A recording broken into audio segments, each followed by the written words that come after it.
Hello everyone, आज हम discuss करेंगे गॉस डाइवर्जेंस थ्योरम के बारे में। ठीक है, तो गॉस डाइवर्जेंस थ्योरम के अकॉर्डिंग जो सरफेस इंटीग्रल होता है वेक्टर फील्ड ए का ओवर अ क्लोज्ड सरफेस वो इक्वल होता है volume integral of divergence of vector field A का over the volume enclosed by the closed surface. ठीक है, इससे तो कुछ समझ में नहीं आया, इससे समझते हैं। ठीक है, ये कहता है गॉस डाइवर्जेंस थ्योरम बोलता है कि उसके अकॉर्डिंग क्या होता है कि जो सरफेस इंटीग्रल होता है वेक्टर फील्ड ए का, ठीक है, सरफेस इंटीग्रल जो होता है वेक्टर फील्ड ए का अराउंड द क्लोज सरफेस, ठीक है, इक्वल होता है volume integral of divergence of A के। ठीक है, क्या बोलते हैं डाइवर्जेंस, जो गॉस डाइवर्जेंस जो थ्योरम होता है उसके अकॉर्डिंग क्या होता है कि जो सरफेस इंटीग्रल होता है वेक्टर फील्ड ए का वो इक्वल होता है volume integral of divergence of A के। ठीक है, तो ये बेसिकली गॉस डाइवर्जेंस थ्योरम होता है। उसके प्रूफ की बात करें तो मान लेते हैं कि एक हम लोग फाइनाइट वॉल्यूम लिए हैं, ठीक है, जो कि सरफेस से क्लोज है, सरफेस से क्लोज है। ठीक है, तो यह बेसिकली क्या है, यह वॉल्यूम है और ये जो है सरफेस से क्लोज है। ठीक है, तो एक क्लोज सरफेस क्या होता है, वॉल्यूम होता है। ठीक है, तब फ्लक्स जो होगा वो क्या होगा, इसका फ्लक्स इक्वल टू क्या होगा, surface integral of vector field A. ठीक है, अब हम लोग इस वॉल्यूम को क्या करते हैं, डिवाइड करते हैं टू पार्ट्स में। जब हम लोग इस वॉल्यूम को डिवाइड करते हैं तो ये क्या हो जाएगा, ये वॉल्यूम 1 हो जाएगा, वॉल्यूम 2 हो जाएगा, ये S1 हो जाएगा, S2 हो जाएगा, दो सरफेस हो जाएगा, दो वॉल्यूम हो जाएगा। ठीक है, और एक साइडेड पार्ट है ये। तो यहाँ पे फ्लक्स क्या होगा सरफेस 1 के लिए, ये हो जाएगा सरफेस इंटीग्रल ऑफ फर्स्ट जो सरफेस है उसका integral of vector field A, और S2 के लिए क्या हो जाएगा surface integral of vector field A. ठीक है, तो ये बेसिकली दो सरफेस के लिए हम लोग का क्या हो जाएगा, फ्लक्स हो जाएगा।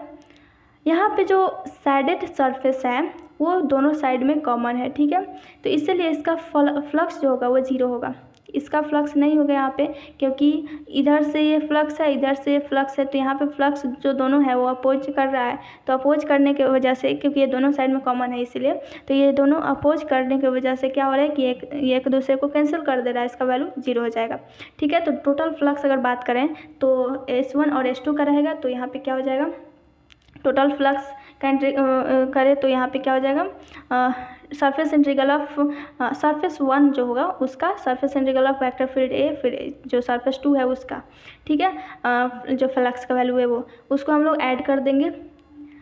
नाउ अगर हम लोग ये तो हो गया जब हम लोग दो पार्ट्स में डिवाइड किए वॉल्यूम को। अगर हम लोग डिवाइड करते हैं एन पार्ट्स में उसको, ठीक है, पहले तो हम लोग सरफेस जो वॉल्यूम है उसको हम लोग दो पार्ट्स में डिवाइड किए तो उसका फ्लक्स कुछ इतना आया। ठीक है, जब हम लोग उस फ्लक्स को इस वॉल्यूम को एन पार्ट्स में डिवाइड करते हैं तब क्या होगा, इसका जो फ्लक्स होगा वो 5 इसको मान लेते हैं। ठीक है, ये 5 हो जाएगा, 5 का वैल्यू ये हो जाएगा 5 प्लस 5 प्लस 5 प्लस 5n हो जाएगा। ठीक है, मीन्स कि ये जो सरफेस ये जो एन है उसका इंटीग्रल वो ले लेंगे यहाँ पे। तो ये बेसिकली क्या हो जाएगा, इसको सबको ऐड कर देंगे यहाँ पे। टोटल जो टोटल फ्लक्स जो होगा वो कितना हो जाएगा, ये जो हम लोग जितना में हम लोग डिवाइड किए हैं इसमें वॉल्यूम को, उस सब का हम लोग इंटीग्रल लेंगे सरफेस का। तो क्या हो जाएगा यहाँ पे, इसको हम लोग किससे डिनोट करते हैं, समेशन से। तो यहाँ पे क्या हो जाएगा I = 1, यहाँ पे I = 1 इसलिए क्योंकि ये जो इस I जो है वो 1 से n तक है। ठीक है, तो यहाँ पे हम लोग I = 1 लिखे हैं। या अगर हम लोग डिवाइड और मल्टीप्लाई करते हैं इक्वेशन को V1 से Vi से, तो यहाँ पे क्या हो जाएगा समेशन I = 1 और यहाँ पे n हो जाएगा Vi into surface integral of, यहाँ पे क्या हो जाएगा A into ds divided by Vi। तो इसको हम लोग क्या बोलते हैं, अगर मान लेते हैं कि n इन्फिनाइट है और v जो है टेंस टू 0 है, तो यहाँ पे क्या हो जाएगा लिमिट v टेंस टू 0। यहाँ पे एज इट इज़ हम लोग इसको लिख देंगे। तो इसको बेसिकली हम लोग क्या बोलते हैं, ये जो है इसका स्टैंडर्ड फार्मूला, जो डाइवर्जेंस ऑफ ए का स्टैंडर्ड फार्मूला यही होता है। ठीक है, तो ये बेसिकली क्या हो जाएगा, डाइवर्जेंस ऑफ ए हो जाएगा। तो यहाँ से हम लोग यहाँ से प्रूफ कर सकते हैं, यहाँ से ये प्रूफ हो गया कि जो सरफेस इंटीग्रल होता है सरफेस इंटीग्रल जो होता है वेक्टर फील्ड ए का वो इक्वल होता है volume integral of divergence of A के, ठीक है।